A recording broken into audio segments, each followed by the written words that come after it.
से बदला है आसमां, रंगों से भर गया है ये जहां। तू मिला तो खुशबू में बात बन गई, जिंदगी कुछ ज्यादा ही खूबसूरत लग गई।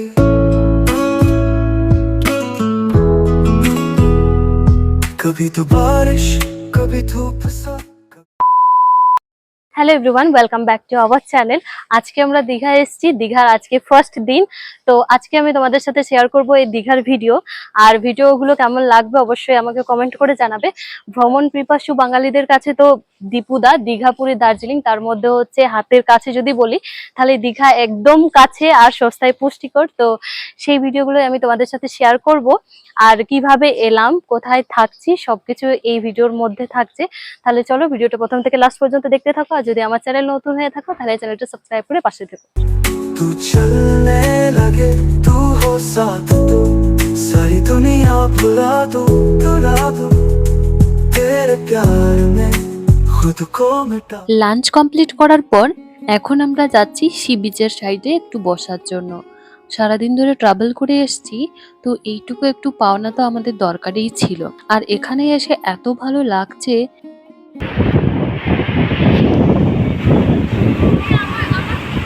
কংক্রিটের শহর ছেড়ে কোলাহল থেকে দূরে এই সমুদ্রের গর্জন যেন একটা আলাদাই ভালো লাগা।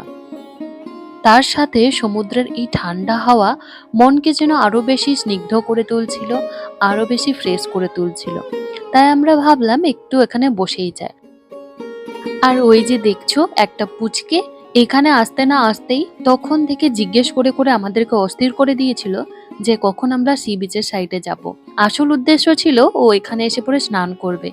এই বিকেল বেলায় ও স্নান করতে বেশ ভালোই লাগছিল, আমরাও ওকে দেখে বেশ মজাও নিচ্ছিলাম। আগের বার যখন ওকে নিয়ে এসেছিলাম তখন ও অনেকটাই ছোট ছিল, তাই সেরকম ভাবে এনজয় করতে পারেনি, একটু ভয়ও লাগছিল। তবে এইবারে জলের ভয়টা একটু কমে গেছে আর বেশ ভালো এনজয় করছে। তবে সবার মনে একটু ভয় লাগছিল যদি ঠান্ডা লেগে যায়, তবুও আমরা সবাই ওকে ছেড়ে দিয়েছিলাম নিজের মতো করে যাতে একটু এনজয় করতে পারে। সমুদ্রের ঢেউ যখন পা দুটোকে ধুয়ে দিয়ে যাচ্ছিল তখন কি যে শান্তি লাগছিল, কি বলবো, বলে বোঝাতে পারবো না। ও তোমাদেরকে তো বলাই হয়নি আমরা ওল্ড দীঘায় আছি নাকি নিউ দীঘায়। তো তোমাদেরকে বলে দিই, আমরা আছি ওল্ড দীঘাতে। আর আমাদের রিসোর্টটার নাম হচ্ছে মোহনা রিসোর্ট। তবে এই সিজনে নিউ দীঘায় হোটেল পাওয়া খুবই মুশকিল, ওল্ড দীঘাতেও পাওয়া যাচ্ছিল না, তবে অনেক কষ্টে পেয়েছি। ফটো তোলা কমপ্লিট হয়ে গেছে, এখন একটু শান্তিভাবে বসি, এখানকার হাওয়া উপভোগ করি। তো এখন আমরা সি বিচের সাইডে বসে আছি। এত মনোরম পরিবেশ, এত সুন্দর হাওয়া দিচ্ছে, এত ভালো হাওয়া দিচ্ছে, মানে কি বলবো, খুব ভালো লাগছে। মানে এসে পরে ভুল করিনি।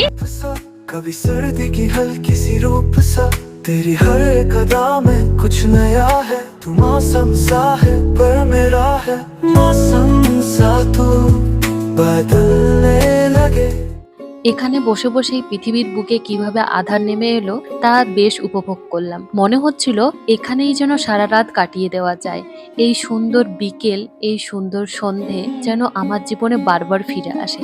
তো এখন আমরা যাচ্ছি মার্কেটের দিকে, সি ফুড খাবো আর কিছু কেনাকাটা করতে যাচ্ছি।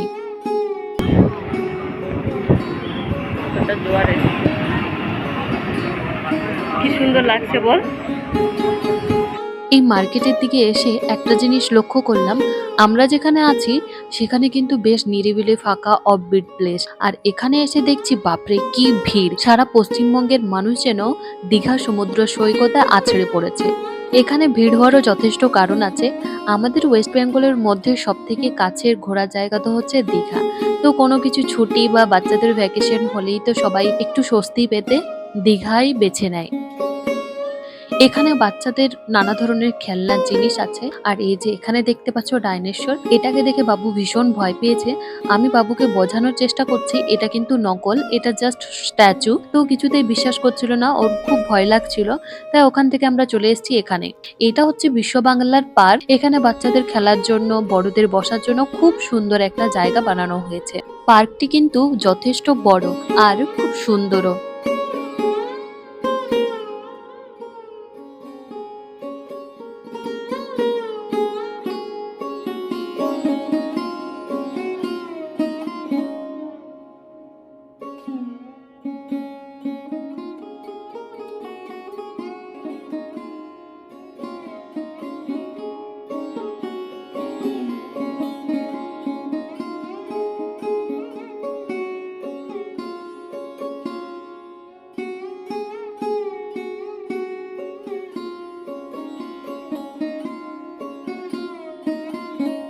এখানে বাবুর খেলা কমপ্লিট হয়ে গেছে।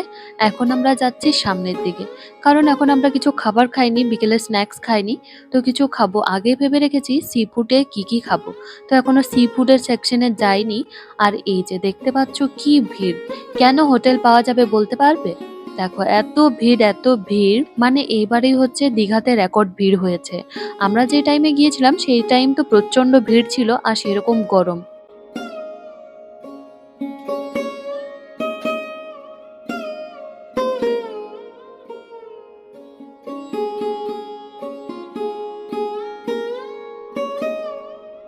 এই যে বড় গেট দেখতে পাচ্ছ, এইরকম ২-৩টে গেট আছে, যা হচ্ছে বিশ্ব বাংলা পার্কের গেট।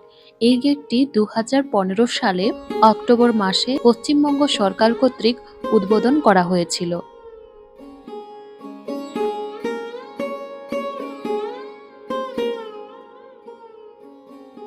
চলো ভিতরে গিয়ে একবার ঢু মেরেই আসি। ভিতরের পরিবেশটাকে একটু উপভোগ করে নিই। ঢুকতেই দেখলাম এই যে ফলস ট্রি লাগানো আছে, দেখতে বেশ ভালো লাগছে। তবে তার আগে আরেকটা জিনিসের উপর আমাদের বাবুর নজর পড়েছে। তাহলে চলো ওখানেই যাই। এই যে বাবুর ফেভারিট সেকশন। এখানে কার দেখতে পেয়েছে আর ওর পছন্দ মতো কারেও বসে গিয়েছে। বলছে না আমি চালিয়েই যাব। তবে বাবু এই কার দেখলে একবারে ওর হয় না, ২-৩ বার চাপতেই থাকে। তবে তাও জোর করে নিয়ে যায়। তো যাই হোক ও রাইডটা এনজয় করুক।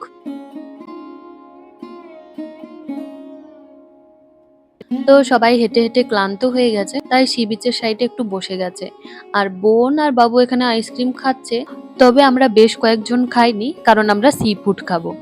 তো এই যে সি ফুডের এখানে এসছি। আমরা ঠিক করেছি চিংড়ি খাবো আর অক্টোপাস খাবো। আমি আর বোন আগে থেকেই ঠিক করে রেখেছিলাম যে অক্টোপাস খাবো।